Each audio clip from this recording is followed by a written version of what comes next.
Closing in on capacity. The Marion County Jail says it is making every effort to avoid overcrowding, but the jails are being pushed to their limits. At a city-county council meeting today, Colonel Louis Delazon broke down the cost spent on inmates and needs per year. He says his staff is also underpaid and overworked, and something needs to change.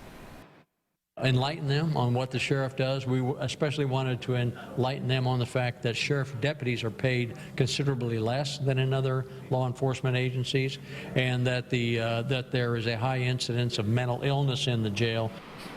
A task force had been created to resolve this situation. Deslin says he hopes to avoid stacking inmates up in already small cells. But that's exactly what is happening in Hamilton County, and now the sheriff is pleading with Hamilton County officials to allocate almost $12 million into expanding the outdated facility. RTV6's Melissa Maadeo toured the jail firsthand to experience the excessive overcrowding there. Everyone's locked down in here, right, Josh? It's a daily routine, but with each passing day, these cells are closing in. We're out of space, basically, is the bottom line. Sheriff Mark Bowen says it's simple math. The Hamilton County Jail is equipped to handle 296 inmates.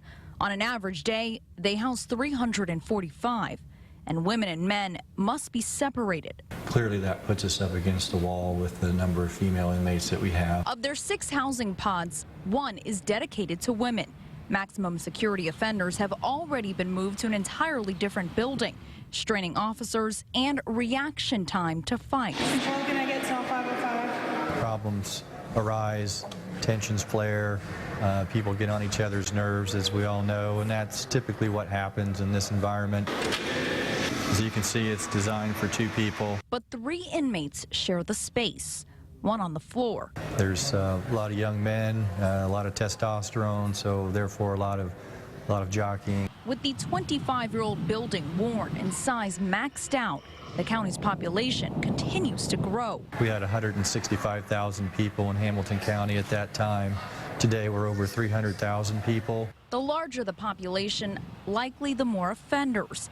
His proposal, an $11.9 million expansion.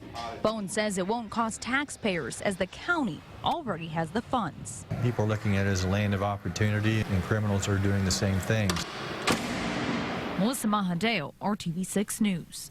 The council is expected to vote on the proposal for that nearly $12 million expansion next week.